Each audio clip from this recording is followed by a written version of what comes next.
Part 1. Hey guys, tonight we leave behind royal palaces, great wars, and dramatic empires to visit a place where life moves to the rhythm of the sea.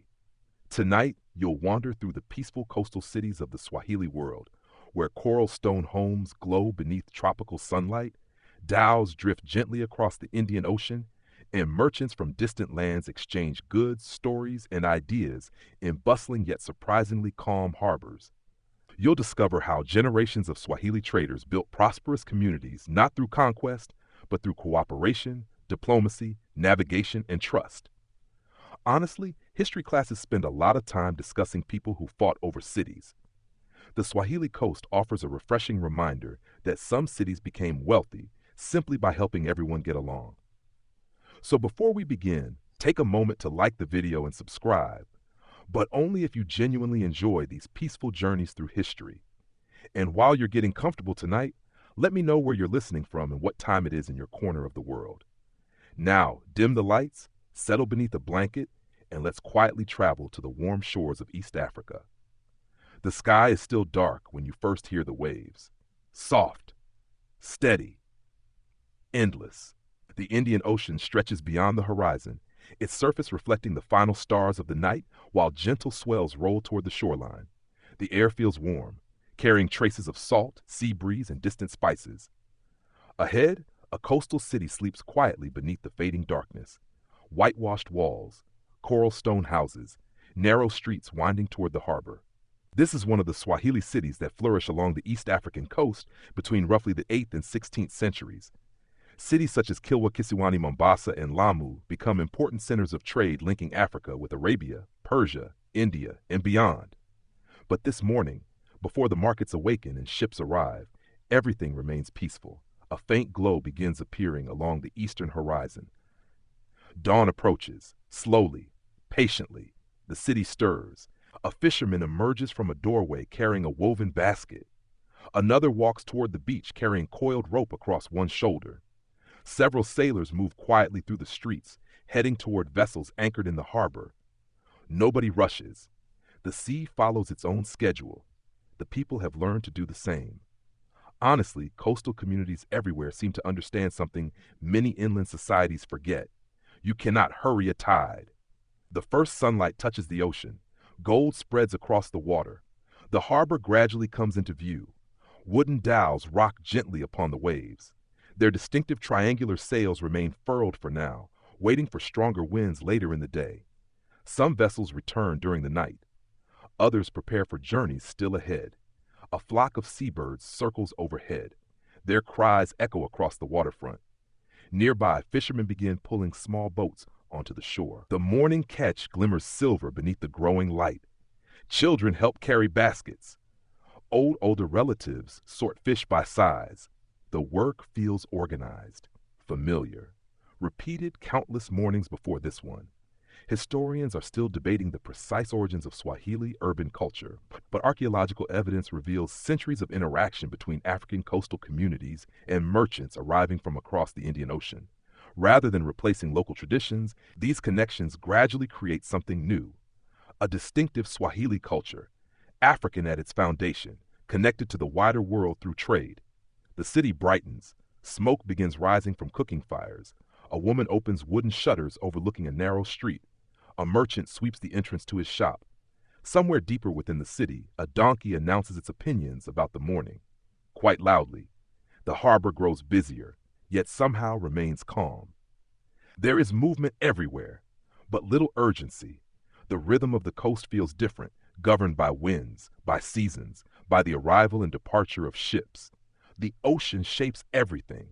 You walk slowly along the waterfront. The stone quay feels cool beneath your feet. Ahead, the first merchants begin arriving, not to trade yet, simply to prepare. The day is still young. The city is still waking. The sea continues breathing gently against the shore. And on the peaceful Swahili coast, while dawn spreads across coral stone homes and wooden dhows resting upon the Indian Ocean, another day begins in one of history's most remarkable trading worlds. Part 2. The harbor awakens slowly. The first golden light of morning now stretches across the Indian Ocean, turning the water into a shimmering sheet of bronze and silver. Gentle waves roll against the stone quays while dhows sway softly at their moorings.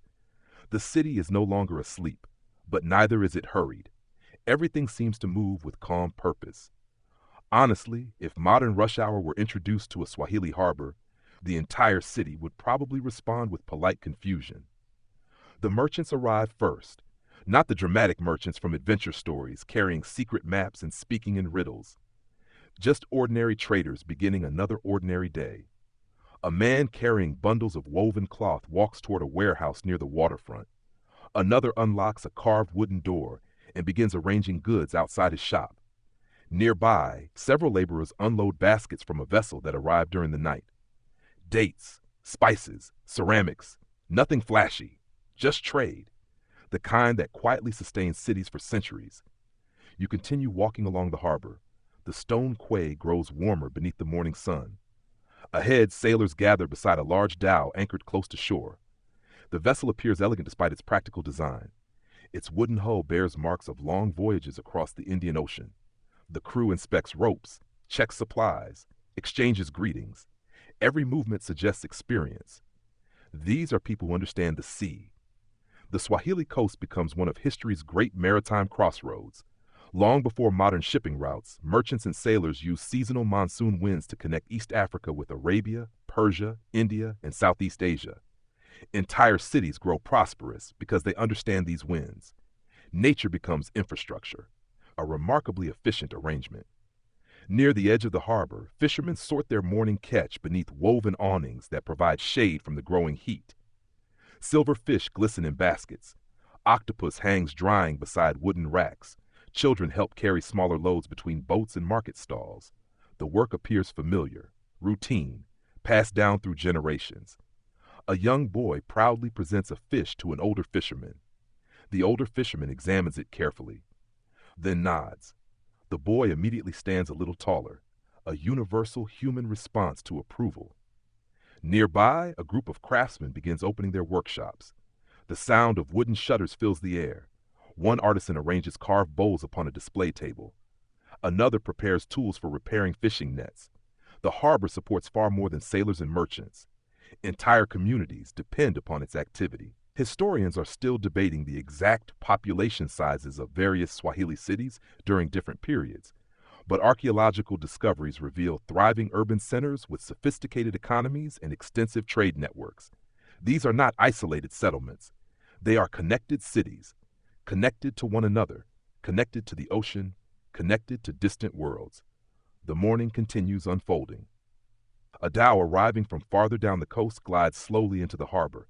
Its triangular sail catches the sunlight beautifully. People glance toward it with interest, not excitement. Arriving ships are common here, expected, part of daily life. The vessel settles gently beside the quay. Ropes are thrown, hands pull, voices exchange greetings. Trade begins with conversation long before goods change hands. Trust matters, relationships matter. The harbor understands this. A merchant standing nearby recognizes one of the arriving sailors. Both smile warmly. They have likely conducted business together for years, perhaps decades. The transaction begins not with negotiation, but with friendship, an often overlooked foundation of successful commerce. The smell of breakfast drifts through the air. Fresh bread, cooked fish, spiced tea. The city has fully awakened now. The streets beyond the harbor grow busier. Donkeys carry goods through narrow lanes. Shopkeepers arrange displays beneath shaded awnings. Children run errands for parents and grandparents. The world feels active, yet peaceful. The sea breeze softens the growing heat. Palm trees sway gently along the waterfront. The harbor continues humming with quiet industry. No shouting, no chaos, just movement, purposeful movement, the kind that builds communities over generations. And along the sunlit shores of the Swahili Coast, while merchants prepare their shops, sailors tend their vessels, fishermen sort the morning catch, and dhows arrive from distant ports across the Indian Ocean. Another day of trade, cooperation, and connection begins beneath the warm East African sky. Part 3. The harbor hums gently behind you. The fishermen continue sorting their catch. The sailors prepare for voyages timed to the seasonal winds. Merchants greet old friends arriving from distant ports. Life flows steadily through the waterfront like the tide itself. But now your attention drifts away from the harbor, toward the city. Honestly, Some of history's most successful trading cities seem to have followed a remarkably sensible rule. If the weather is hot, build houses that stay cool. The Swahili Coast takes this idea very seriously. You leave the waterfront and step into one of the narrow streets winding through the city. Immediately, the temperature feels different, cooler, softer, more comfortable. Tall coral stone walls rise on either side of the lane. Their pale surfaces reflect sunlight instead of absorbing it. Shadows stretch across the pathway, protecting pedestrians from the tropical heat. The city seems designed to cooperate with the climate rather than fight it. A lesson modern architecture occasionally rediscovers. Ahead stands a beautiful coral stone house. Its walls are thick, its windows carefully positioned, its doorway framed by intricate carvings. The structure appears elegant without being extravagant, practical without being plain. Coral stone becomes one of the defining building materials of many Swahili cities. Builders cut blocks from ancient coral reefs and shape them into durable construction materials capable of withstanding coastal conditions for centuries. Many structures survive remarkably well. Some still stand today. You pause beside a large wooden door. The craftsmanship is extraordinary. Geometric patterns intertwine with floral designs carved deep into the timber. Every detail reflects patience and skill. The door serves a practical purpose, yet it is also a work of art. A homeowner emerges briefly from a nearby courtyard. She offers a polite greeting before continuing with her morning activities. Inside the courtyard, flowering plants grow beside shaded walkways. A small well provides fresh water. Children play beneath the protection of surrounding walls. The design creates privacy, comfort, peace. The farther you walk into the city, the more obvious the planning becomes. The streets remain relatively narrow. Buildings provide shade for one another. Windows encourage airflow. Courtyards create pockets of coolness amid the heat. Nothing feels accidental. Everything serves multiple purposes. Historians are still debating exactly how architectural styles evolved across different Swahili cities, but archaeological evidence reveals sophisticated urban planning adapted carefully to local environments. These communities understand their climate, and they build accordingly. A gentle breeze drifts through the lane. The air smells faintly of salt from the nearby ocean, mixed with spices, fresh bread, and flowering trees growing inside hidden courtyards. The combination feels remarkably pleasant. You continue wandering. Around one corner, a craftsman repairs a section of carved wood beneath a shaded awning. Around another, women carry baskets between homes while exchanging news from across the neighborhood. Life unfolds quietly, naturally. No one appears particularly concerned with impressing visitors. The city exists for the people who live here, a refreshing concept. A group of children runs past chasing one another through the winding streets. Their laughter echoes between coral stone walls. An elderly man seated in the shade smiles as they pass. The scene feels timeless. Generations have likely enjoyed similar mornings here. The sun climbs higher overhead, yet the streets remain pleasantly cool. The architecture continues doing exactly what it was designed to do, protecting people from the heat, creating comfort, supporting community life. One house catches your attention more than the others. Its carved doorway is particularly elaborate. Its upper windows feature delicate lattice work designed to encourage airflow while maintaining privacy. The craftsmanship suggests prosperity, yet not extravagance. Success here often expresses itself through beauty and quality rather than sheer size. A subtle difference. The city rewards patience, much like the sea, much like trade.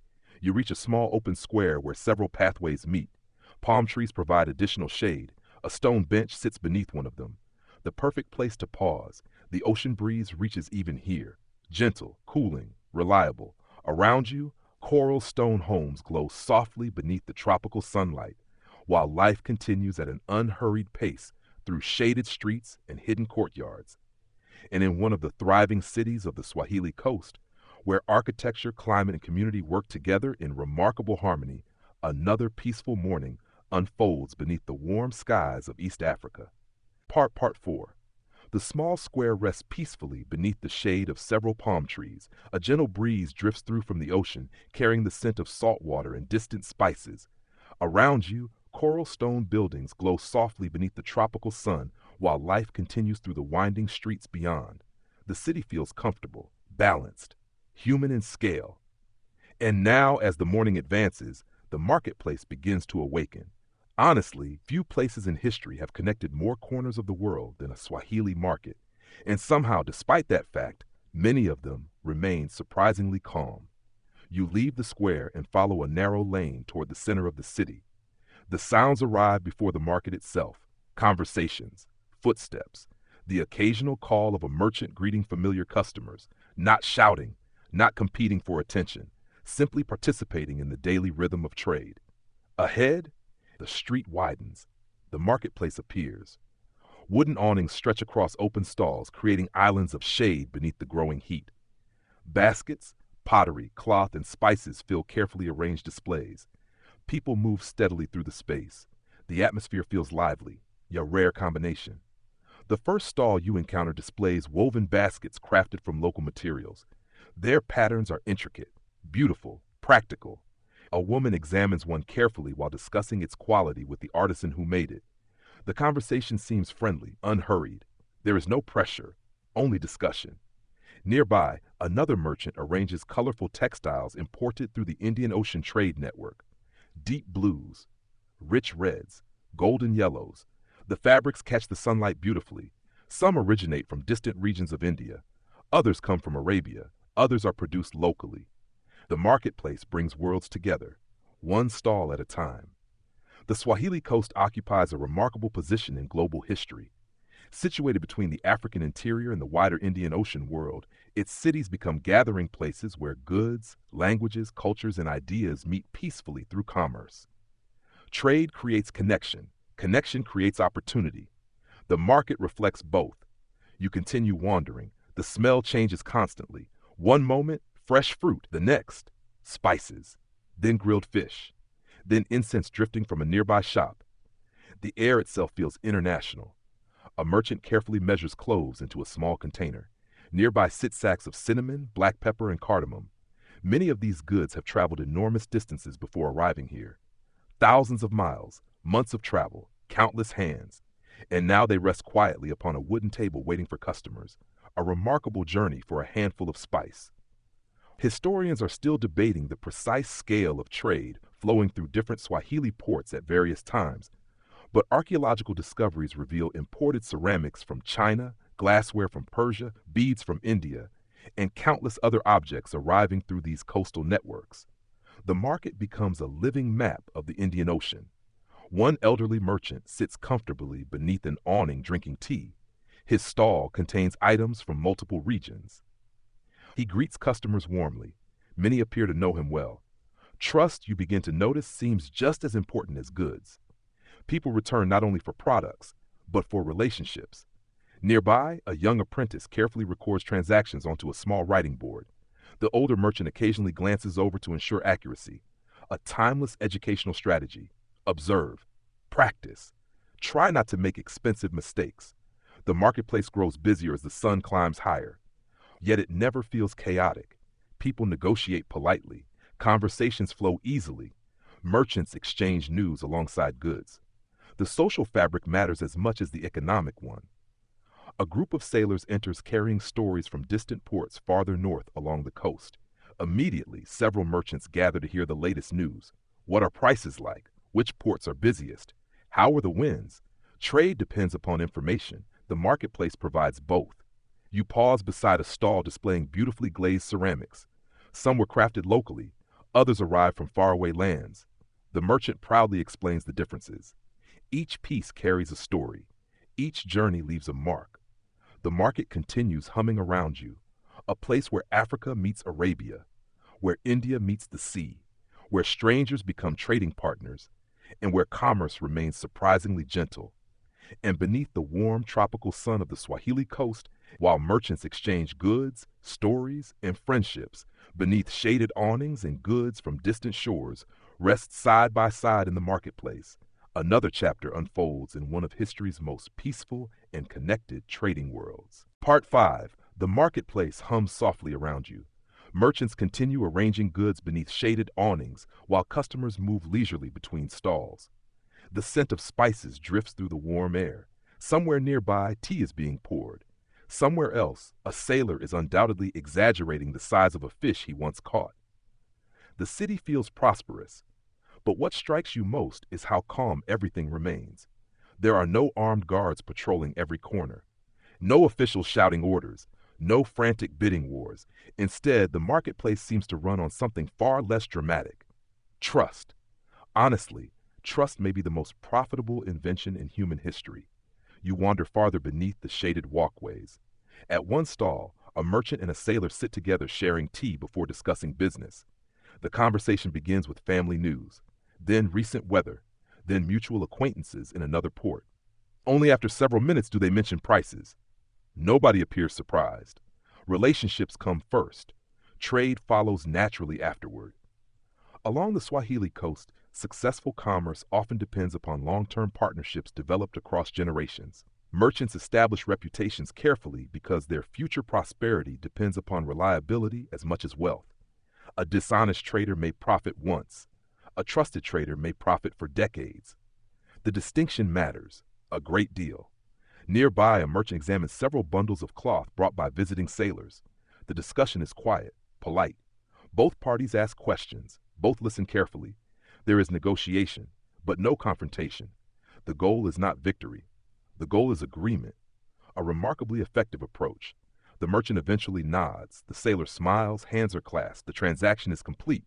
No elaborate contract appears. No official document changes hands. Reputation serves as currency too. You continue through the market. A jeweler displays delicate silver bracelets beside strands of colorful beads.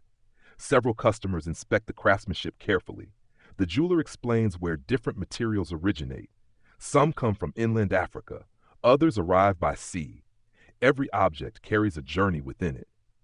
The market becomes a meeting place not only for goods, but for stories. Historians are still debating exactly how commercial institutions function across various Swahili cities, but surviving records and archaeological evidence suggests that social networks play a central role in facilitating trade. Personal connections matter enormously. People prefer doing business with those they know, or with those recommended by people they trust. Human nature changes surprisingly little over time. A merchant seated beneath a palm-thatched awning welcomes a traveler arriving from another coastal city. The greeting feels warm, genuine. Clearly they have met before, perhaps many times. News is exchanged. Tea is offered. Laughter follows. The business discussion can wait. Hospitality comes first. The city seems to understand something important. Trade flourishes best when people enjoy working together. A group of younger apprentices carries bundles between warehouses and market stalls. They watch carefully, listen carefully, learning the rhythms of commerce, not merely prices and measurements, but relationships, patience, courtesy. The less visible skills. One elderly merchant gestures toward a group of customers gathered nearby. He explains to his apprentice that a good reputation travels faster than any ship. A valuable lesson, one that remains true centuries later. The afternoon sunlight filters through woven awnings overhead. Patterns of light and shadow dance across the marketplace floor. The heat remains gentle thanks to the ocean breeze drifting through the city streets. Nothing feels rushed. Nothing feels strained. The market operates with quiet confidence, built upon habits developed over generations. Trust earned slowly, maintained carefully. A woman purchasing spices pauses to chat with the merchant long after the transaction concludes. Another customer joins the conversation. Soon, 3 people are discussing weather patterns and recent ship arrivals. Commerce blends seamlessly into community. The line between business and friendship appears pleasantly blurry. The marketplace continues flowing around you. Not loud, not chaotic, just alive. A living network of cooperation stretching far beyond the city itself. And beneath the warm skies of the Swahili Coast, while merchants exchange goods through patience, trust, and mutual respect, and friendships travel alongside cargo across the waters of the Indian Ocean, another peaceful day of trade unfolds in one of history's most remarkably connected communities. Part 6. The marketplace gradually settles into the comfortable rhythm of early afternoon. Trade continues beneath woven awnings. Merchants sip tea between conversations. Sailors unload cargo from newly arrived vessels. The city hums softly with activity, yet your attention drifts back toward the harbor, toward the sea. because without the ocean, none of this would exist. Honestly, the Swahili Coast owes an enormous debt to something nobody can see: the wind. More specifically, the monsoon winds that sweep across the Indian Ocean with remarkable reliability year after year. These seasonal winds become the invisible highways of one of history's greatest trading networks. You leave the marketplace and walk toward the waterfront once more. The harbor sparkles beneath the afternoon sun. Several dhows rest quietly at anchor. Others prepare for departure. Their crews move with practiced confidence. Every rope, every sail, every knot serves a purpose. Ahead, one particularly large dhow draws your attention. Its hull curves gracefully above the waterline. Its triangular lateen sail hangs folded for now.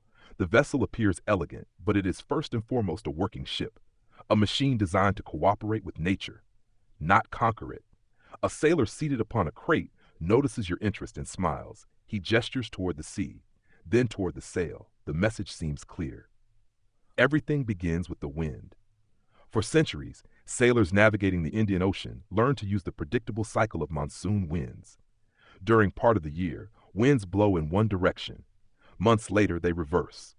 This natural pattern allows merchants to travel vast distances with remarkable consistency. A ship might leave the Swahili Coast for Arabia or India using one seasonal wind, then return months later using another. Nature provides the schedule. Human beings simply learn to follow it. Historians are still debating the exact scale of maritime traffic across different periods of Indian Ocean history, but archaeological evidence and written records reveal astonishing levels of connectivity. Goods, ideas, languages, religions, people, all traveling across the sea. The sailor begins checking sections of rope coiled neatly upon the deck. Nearby, another crew member inspects water barrels secured beneath a canvas covering. Preparation matters. The ocean rewards careful planning, a lesson shared by sailors everywhere. You climb onto the quay for a better view. The harbor stretches before you. Dozens of vessels rest upon the gently rolling water. Some arrive from nearby coastal settlements. Others travel far greater distances, perhaps from Arabia, perhaps from Persia, perhaps from Western India. The sea connects them all. A young apprentice stands beside an older navigator studying the horizon. The older man points toward the sky, then toward the sea, then toward the wind. Navigation is being taught, not from books alone, but from observation, experience, memory. The apprentice listens carefully. One day these lessons may guide him safely across thousands of miles of ocean. The navigator explains how sailors watch the stars at night, how they observe currents, how they recognize weather patterns. The sea speaks constantly. Successful sailors learn its language. Nearby, workers load bundles of goods into a vessel preparing for departure. Baskets, textiles, ceramics, food supplies, everything is secured carefully.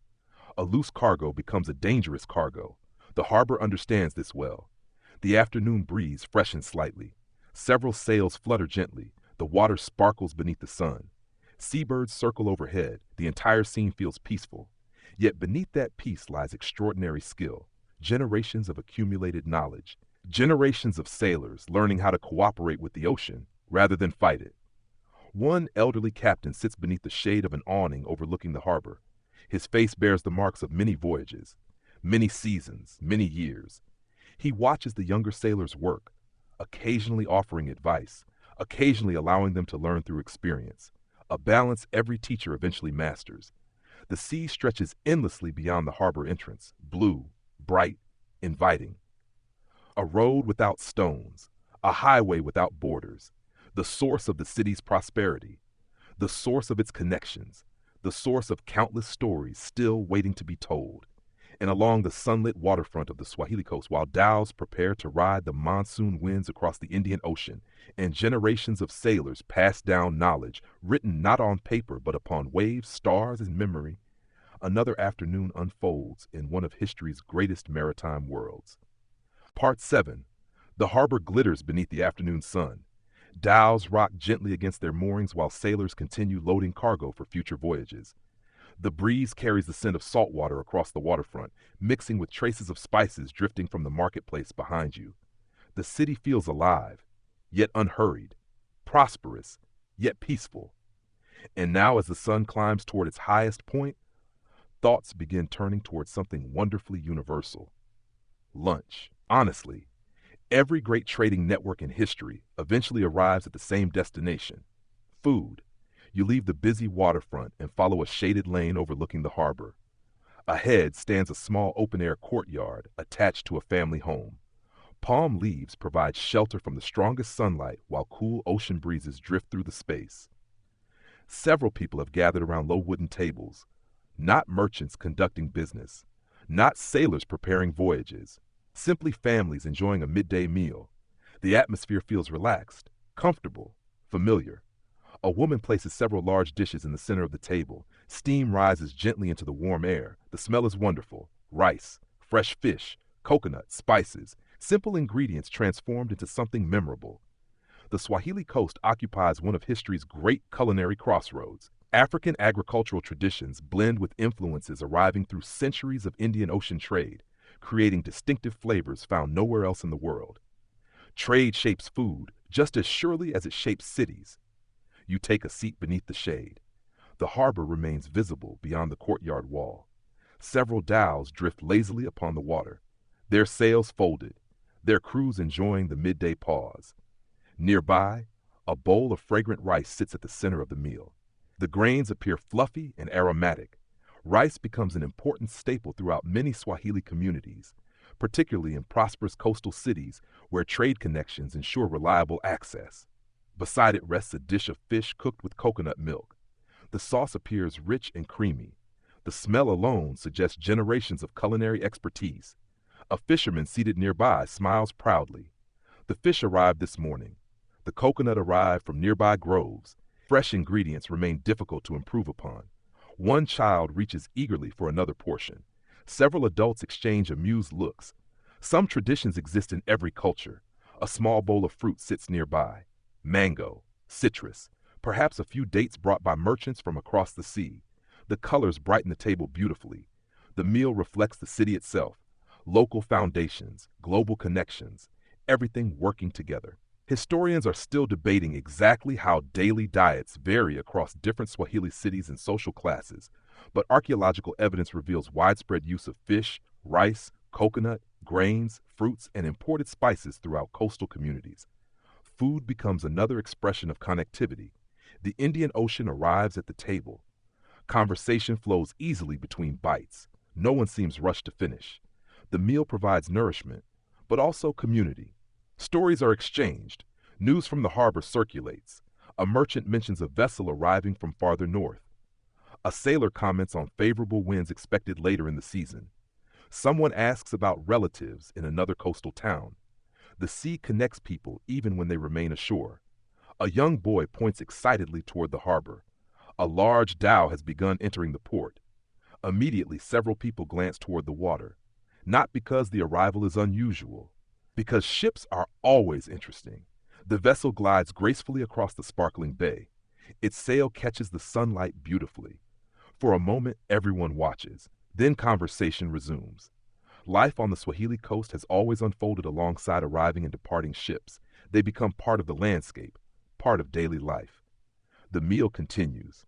The ocean breeze keeps the courtyard pleasantly cool despite the tropical afternoon. Palm fronds sway overhead. The harbor shimmers beyond. Everything feels balanced, comfortable, peaceful. You finish the final bite of rice while listening to the gentle sounds of the waterfront. The city continues its daily rhythm: trade, friendship, family, food. The elements intertwine naturally. And overlooking the sunlit harbor of the Swahili coast, while dhows arrive from distant shores and families gather beneath shaded courtyards to share rice, fish, coconut, and conversation, another quiet afternoon unfolds in one of history's most welcoming coastal worlds. Part 8. The midday meal comes to a gentle end. The bowls are gradually cleared. The conversation softens. The harbor continues sparkling beneath the afternoon sun, while dhows rest quietly upon the calm blue waters of the Indian Ocean. The city seems to pause for a moment, not stopping, simply breathing. Honestly, history's most successful societies become successful because they learn how to absorb new influences without losing themselves. The Swahili coast may be one of the finest examples. You leave the shaded courtyard and continue walking through the city streets. The afternoon light reflects from whitewashed walls and coral stone buildings. Palm trees sway gently above rooftops. The ocean breeze follows you through the winding lanes. Ahead, several merchants sit together beneath an awning. Their conversation moves effortlessly between different languages. Words and phrases blend naturally. No one appears to find this unusual. For them, it is simply daily life. The Swahili world develops through centuries of interaction between African coastal communities and visitors arriving from Arabia, Persia, India, and other parts of the Indian Ocean. Over time, these influences blend into a unique cultural identity that remains distinctly Swahili. Not imported, not imposed, created. A culture shaped through exchange. You continue walking. A group of children runs past playing a game in a narrow alley. Their laughter echoes between coral walls. Nearby, an elderly man tells a story to several younglers seated beneath the shade. The story contains words from multiple cultural traditions, yet it belongs entirely to this place. The city feels like a conversation that has lasted for centuries, a conversation in which many voices participate. One street leads toward a small book merchant's stall. Several handwritten manuscripts rest carefully upon wooden shelves protected from the sun. Arabic script appears across many pages. Nearby, local oral traditions continue passing from generation to generation through storytelling. Written knowledge and spoken knowledge exist side by side, partners rather than rivals. Historians are still debating the precise development of Swahili identity across different regions and centuries, but linguistic evidence reveals fascinating layers of influence. The Swahili language itself emerges primarily from Bantu African roots while incorporating vocabulary from Arabic and other languages encountered through trade. The result becomes one of the world's great cultural bridges, a language born from connection, not conquest. A young apprentice practices writing beneath the guidance of an older teacher.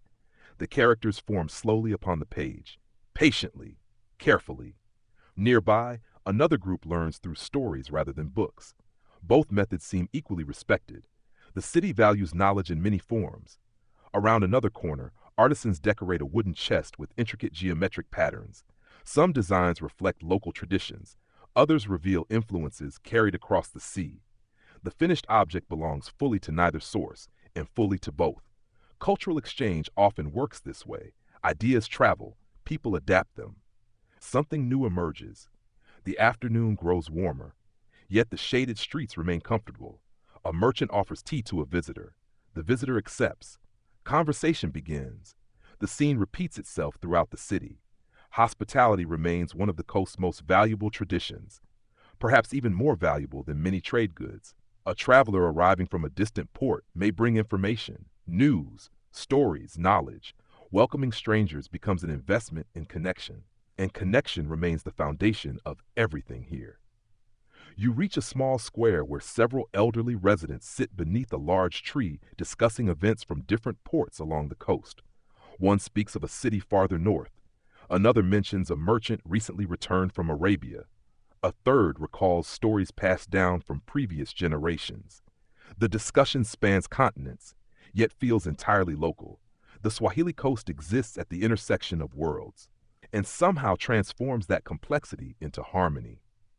The ocean breeze drifts through the square once more. Palm leaves rustle overhead. The city continues its peaceful afternoon, a place where cultures meet without losing themselves, where identities grow richer through connection, and where the language, traditions, and daily life of the Swahili people become living proof that exchange can create something beautiful. And beneath the warm skies of the East African coast, while conversations flow through shaded streets and generations continue blending knowledge, customs, and stories from across the Indian Ocean world, another peaceful afternoon unfolds in a culture built not upon separation, but upon connection. Part 9. The afternoon drifts onward. The city remains comfortably alive beneath the tropical sun. Conversations continue beneath shaded awnings. Merchants exchange greetings in narrow streets. Children play in courtyards hidden behind coral stone walls. The harbor glimmers in the distance. The ocean breeze never seems very far away. And now, as the hottest part of the day begins to soften, you find yourself drawn toward another important part of Swahili city life. The artisans. Honestly, every successful trading city eventually discovers the same thing. Importing goods is useful. Making beautiful things yourself is even better. You leave the square and follow a winding lane toward a quieter neighborhood near the edge of the city center. The sounds change gradually. Fewer merchants, fewer customers, more tools, more craftsmanship. Ahead, a wooden door stands open. Inside, a craftsman sits cross-legged beside a partially completed carved door panel. The wood glows warmly beneath the afternoon light. Geometric patterns spread across its surface in remarkable detail. Every line appears precise, intentional, patient. The artisan works slowly. There is no rush. The door may take weeks to complete, perhaps longer. Quality follows its own schedule. The Swahili Coast becomes famous not only for trade but for skilled craftsmanship. Wood carving, metalwork, pottery, weaving, and jewelry production flourish throughout many coastal cities. Trade brings materials. Artisans transform them into beauty. The craftsman pauses briefly and brushes away a few curls of wood. The pattern emerging beneath his tools seems almost alive. Interlocking shapes flow into one another across the surface. Some designs reflect local traditions. Others reveal influences carried across the ocean through centuries of exchange. The result belongs uniquely to the Swahili world. Nearby, another workshop produces jewelry. Silver glints softly beneath the filtered sunlight. Several artisans sit together shaping delicate bracelets and pendants. Their tools are simple. Their skill is not. Tiny details emerge from careful hands. One piece may require days of work. The patience is extraordinary. A young apprentice watches closely, occasionally helping, mostly learning. Knowledge passes quietly from one generation to the next, much as it always has. Historians are still debating the full scale of artisan production across different Swahili cities, but archaeological discoveries reveal sophisticated local industries producing goods for both local use and regional trade. These are not merely consumers of imported products. They are creators, makers, innovators. You continue wandering. The next workshop smells faintly of clay and smoke, potter-shaped vessels destined for homes, markets, and ships throughout the region. Rows of completed pots stand drying beneath a covered area. Some are simple, others beautifully decorated. All are useful. A reminder that everyday objects can also be works of art. Outside, a woman carries woven baskets toward a nearby stall.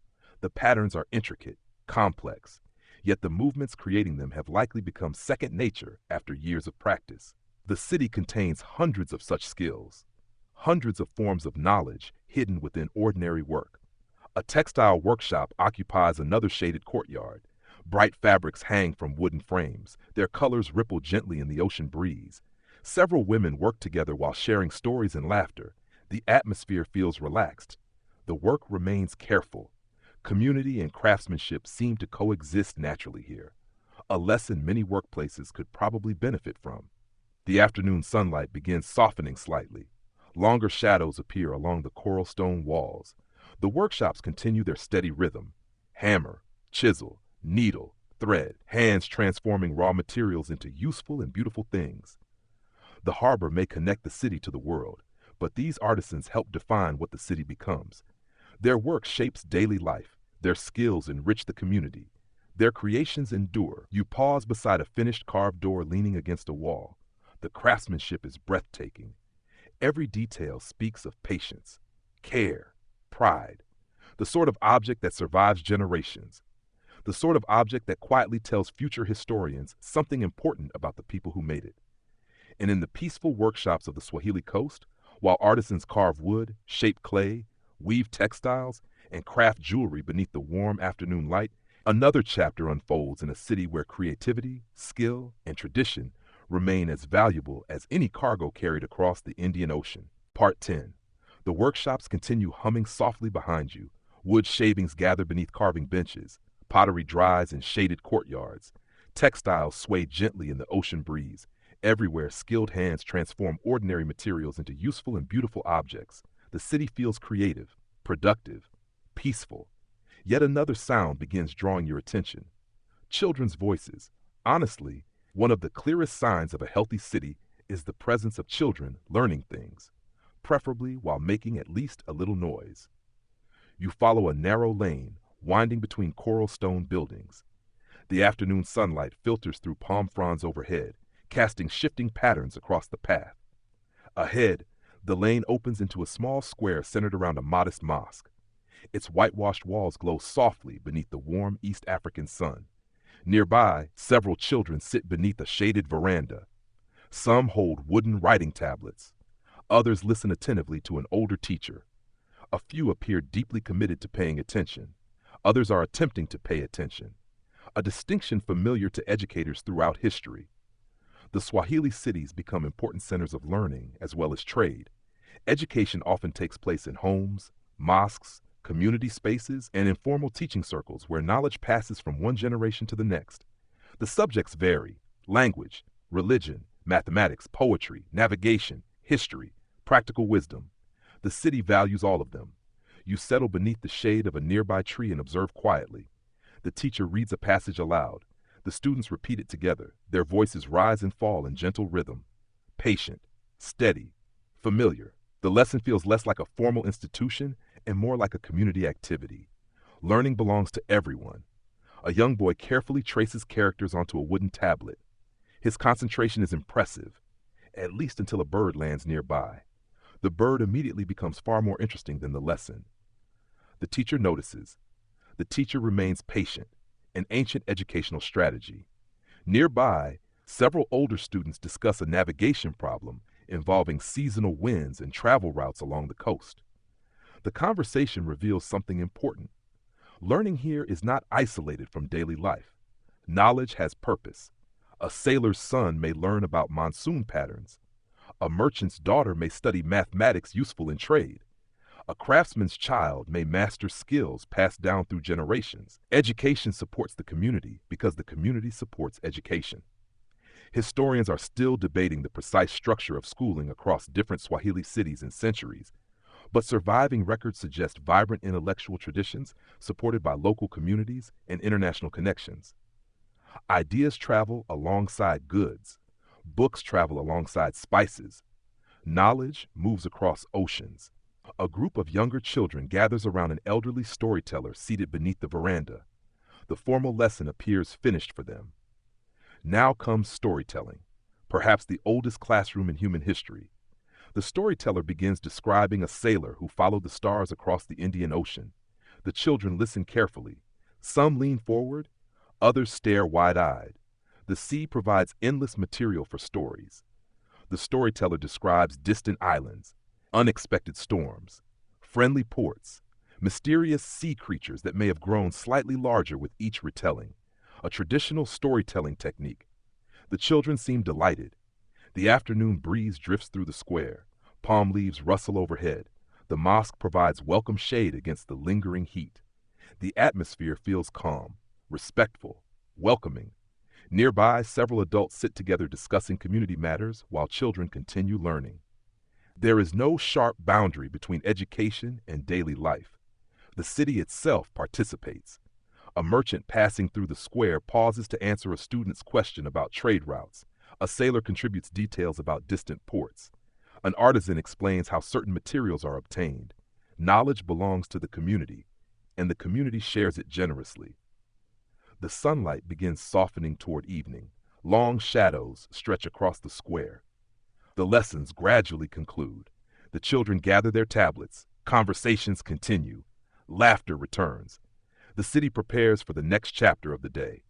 And beside a peaceful mosque on the Swahili Coast, while children learn through books, stories, questions, and community wisdom beneath the warm afternoon sky, another generation quietly prepares to inherit the knowledge that helped build one of history's most connected and harmonious coastal cultures. Part 11. The afternoon lessons have ended.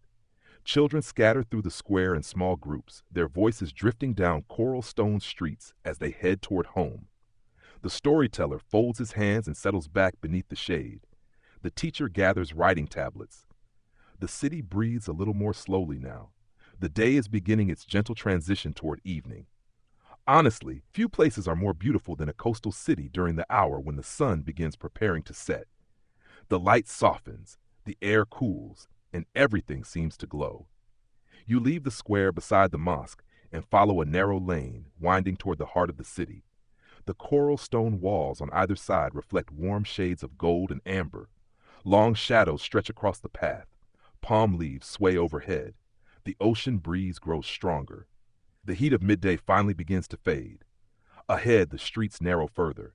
This is one of the oldest neighborhoods in the city, a place where generations have lived, traded, and raised families. The architecture feels timeless, elegant, comfortable, built for people rather than spectacle. The lane curves gently around a cluster of houses, and there, illuminated by the late afternoon sun, stands one of the city's most beautiful features. A carved wooden door. The craftsmanship is extraordinary. Geometric patterns intertwine with floral motifs. Every line appears deliberate, balanced, patiently created by hands long gone. The sunlight catches the polished wood perfectly. For a moment, the doorway seems to glow. Swahili cities become famous for their intricately carved doors, many of which serve not only as entrances but as expressions of artistry, identity, and community pride.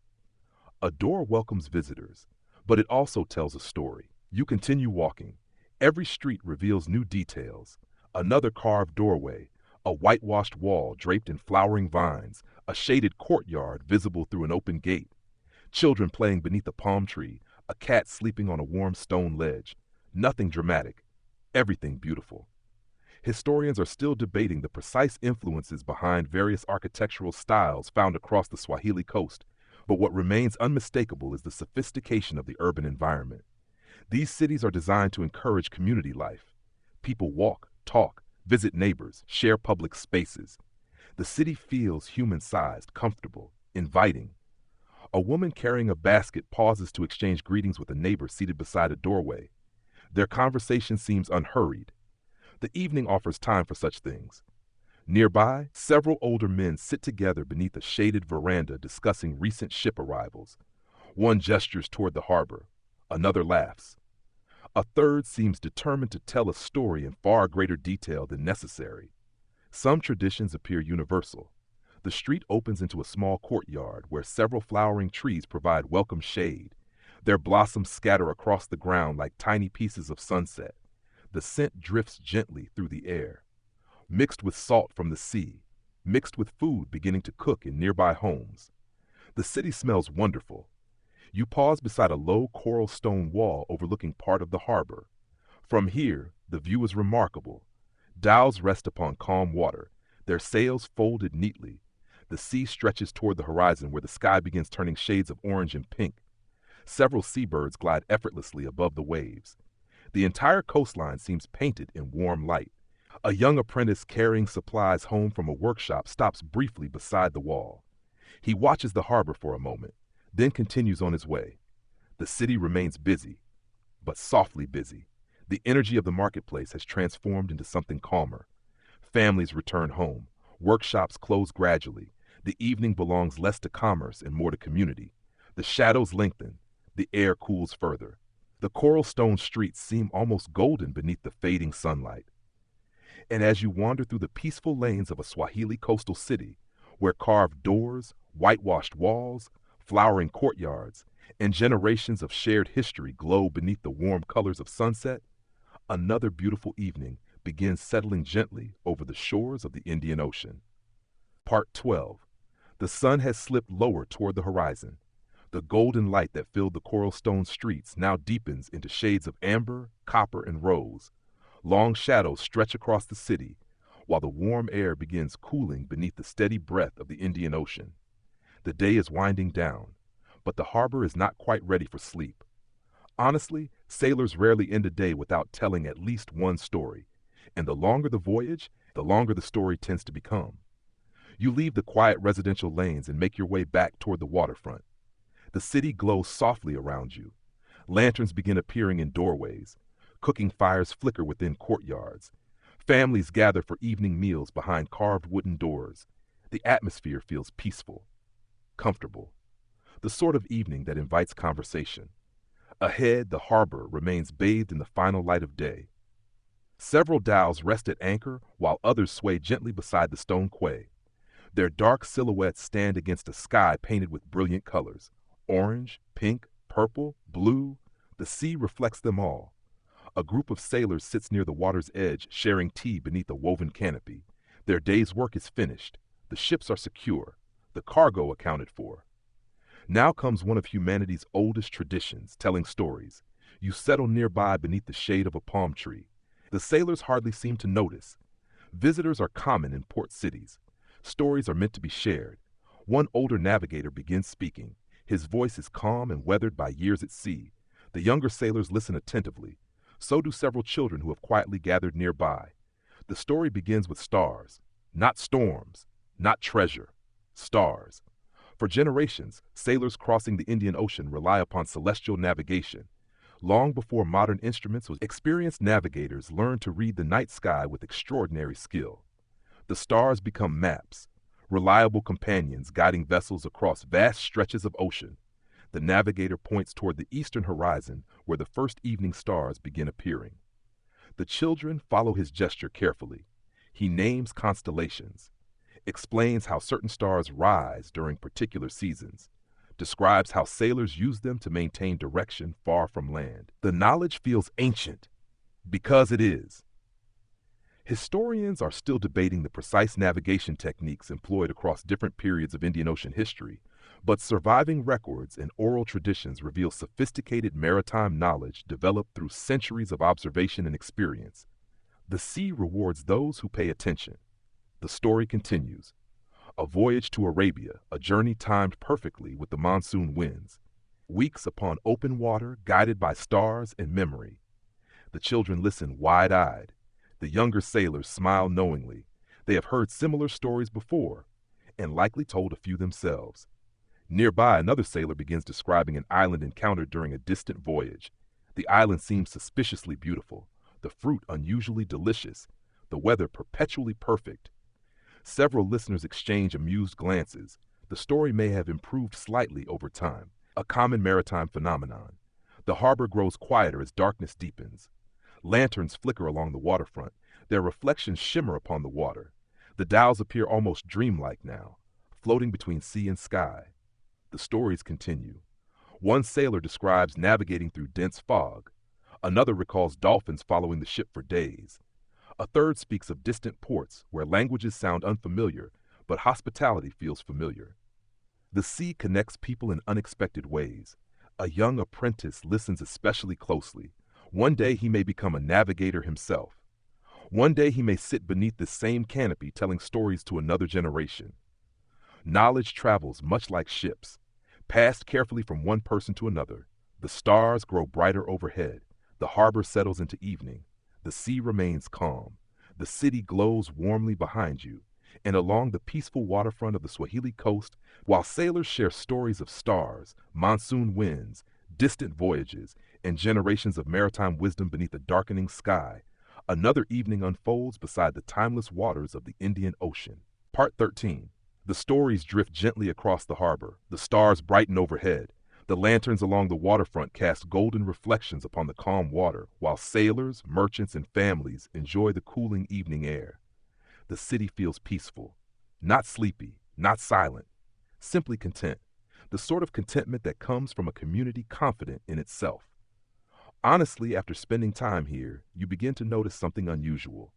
Nobody seems particularly interested in conquering anyone, and yet the city thrives.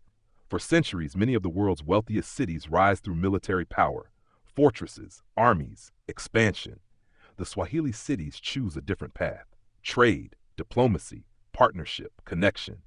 And remarkably often, it works. You leave the waterfront and wander slowly through streets illuminated by hanging lanterns. The coral stone walls glow softly in the evening light. Voices drift from open courtyards. Families share meals. Neighbors exchange news. Children chase one another through the narrow lanes before eventually being called home.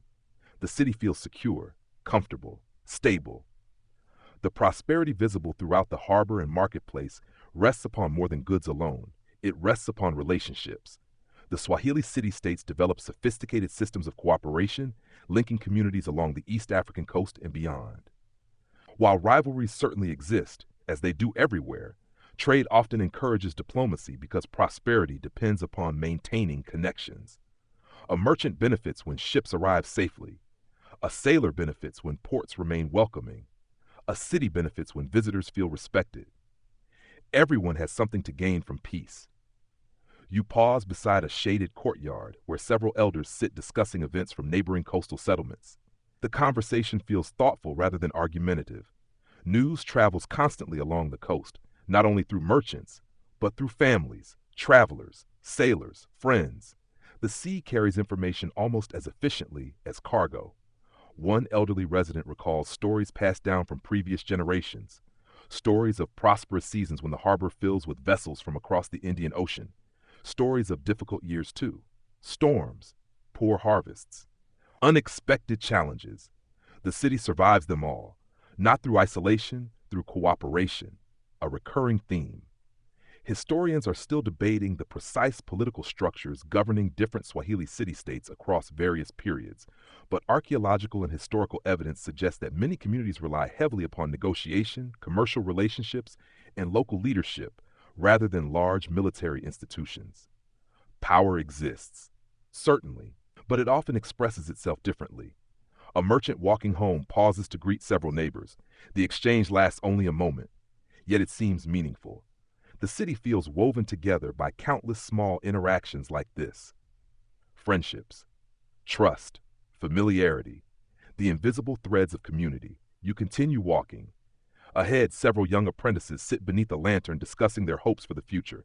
One dreams of becoming a merchant. Another wishes to sail across the ocean. A third hopes to master a craft learned from his family. Their ambitions differ, yet all assume the city will remain connected to the wider world. The sea has taught them to think beyond horizons. The evening grows deeper. The harbor remains visible between buildings. Lanterns shimmer across the water. A dhow rocks gently at anchor, its silhouette dark against the moonlit sea. The vessel will likely depart in a few weeks when the winds shift, and return again months later.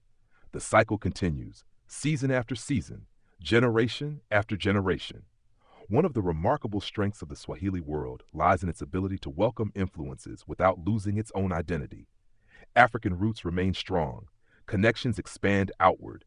The result is neither isolation nor assimilation, but balance. A difficult achievement, a valuable one. The city around you reflects that balance everywhere, in its language, its architecture, its food, its customs, its people. The harbor breeze drifts through the streets once more, cooler now, carrying the scent of salt water beneath the rising moon. The city feels calm, confident, at peace with itself, and along the tranquil shores of the Swahili Coast, while lanterns glow in coral stone streets, and generations continue building prosperity through trust, diplomacy, and cooperation rather than conquest, another evening unfolds in one of history's most remarkably harmonious trading worlds. Part 14. The evening deepens gently across the Swahili Coast. The harbor remains alive, but in a quieter way now. The busy sounds of commerce have faded, the market stalls have closed, the workshops have fallen silent. Only the sea continues its endless conversation with the shore. Honestly, every great coastal city eventually learns the same lesson. No matter how busy the day becomes, the ocean always has the final word. You make your way back toward the waterfront. The coral stone streets glow softly beneath hanging lanterns. Their warm light spills across carved doorways and whitewashed walls, creating pockets of gold against the blue darkness of the night. Families gather in courtyards, neighbors linger in conversation. The city seems reluctant to let the day end completely. And who could blame it? The evening is beautiful. Ahead, the harbor opens before you. Lanterns now line the waterfront. Their reflections dance across the calm surface of the Indian Ocean. The water appears almost black beneath the night sky, except where moonlight and lantern light create shimmering paths across the waves. The scene feels dreamlike, peaceful, timeless. Several merchants remain near the quay, finishing the final tasks of the day. Wooden shutters are secured. Inventory is checked. Locks are fastened. The work is routine, performed so many times that it has become almost effortless. One merchant pauses before closing his shop. He looks out toward the harbor for a moment, perhaps checking the weather, perhaps simply appreciating the view. Then he smiles and continues home, a small gesture, yet somehow meaningful. Nearby, several sailors sit upon the edge of the quay with their feet dangling above the water. The stories have become quieter now, the laughter softer. Tomorrow will bring new work, new ships, new opportunities. There is no need to rush them. The sea has taught patience. A dhow anchored near the harbor entrance rocks gently with the tide. Its mast rises into the starlit sky. The sail has been folded carefully for the night. The vessel appears asleep, resting before its next journey. Historians are still debating the precise schedules followed by merchants and sailors throughout different periods of Swahili history, but one thing appears consistently throughout maritime communities around the world. The day ends when the sea allows it to end, and tonight the sea seems content. The waterfront grows quieter. A few late customers pass through the streets. Several families walk together enjoying the cool evening air. Children, despite being noticeably tired, continue finding reasons not to go to bed. A historical tradition that spans every culture. The lanterns continue glowing. The harbor breeze remains gentle. The scent of salt water mixes with traces of cooking fires and flowering trees carried through the city. Everything feels balanced. The prosperity of the harbor, the comfort of the neighborhoods, the friendships built through trade, the countless daily interactions that hold a community together, all of it rests quietly beneath the stars. You walk slowly along the stone quay. The ocean stretches endlessly before you. Beyond that horizon lie Arabia, Persia, India, distant ports connected by winds, ships, and generations of shared experience. Yet tonight, those distant places feel very far away, because this city is enough. This harbor is enough. This peaceful evening is enough. The moon climbs higher. The lanterns flicker softly. The final merchants disappear into the winding streets. The harbor settles into stillness. And along the tranquil waterfront of the Swahili coast, while lanterns illuminate coral stone quays and gentle waves lap against the shore beneath a sky full of stars, another beautiful day draws quietly toward its end in one of history's most welcoming cities. Part 15. The harbor has grown quiet. Most of the lanterns still burn along the waterfront, but their reflections now stretch across nearly motionless water. The marketplace sleeps. The workshops rest. Even the conversations drifting from nearby courtyards have softened into occasional murmurs carried by the night breeze. The city is preparing for sleep, and so perhaps are you. Honestly, every good day eventually reaches the same destination. Not a grand finale, not a dramatic conclusion. Just peace. The moon hangs high above the Indian Ocean now. Silver light spreads across the sea, turning the water into a vast sheet of liquid glass. The horizon seems to disappear completely, blending ocean and sky into a single endless expanse. The dhows remain anchored in the harbor, silent, patient, their sails folded neatly. Their journeys paused until the winds decide it is time to travel again. From a distance, they appear almost weightless, floating between the stars above and their reflections below. You walk slowly along the edge of the waterfront one final time. The stone quay still holds traces of warmth from the day's sunlight. The sea air feels cool and refreshing against your skin. A few fishermen check their boats before returning home. A sailor adjusts a rope that shifts gently with the tide. Small tasks, familiar tasks. The final movements of the day. Then even those disappear. The harbor settles completely. For centuries, cities along the Swahili coast flourish because they learn how to live with the rhythms of the ocean rather than against them. The monsoon winds arrive, then depart. Ships come. Ships leave. Merchants trade. Families grow. Children become adults. Generations pass. The sea remains. Historians are still uncovering new details about the remarkable cities of the Swahili world. But one truth becomes increasingly clear.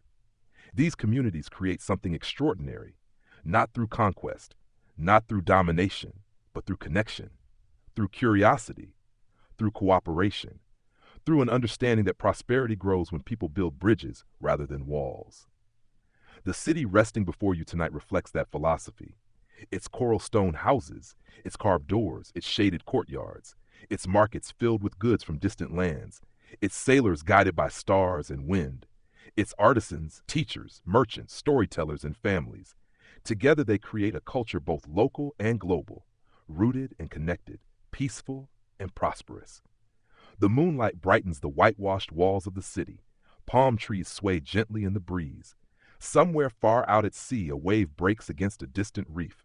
The sound reaches shore softly, almost like a whisper. The night deepens. The lanterns gradually extinguish one by one. Darkness settles gently across the harbor. The stars become brighter. more numerous. The same stars that guided sailors across the Indian Ocean for generations. The same stars reflected tonight upon calm waters.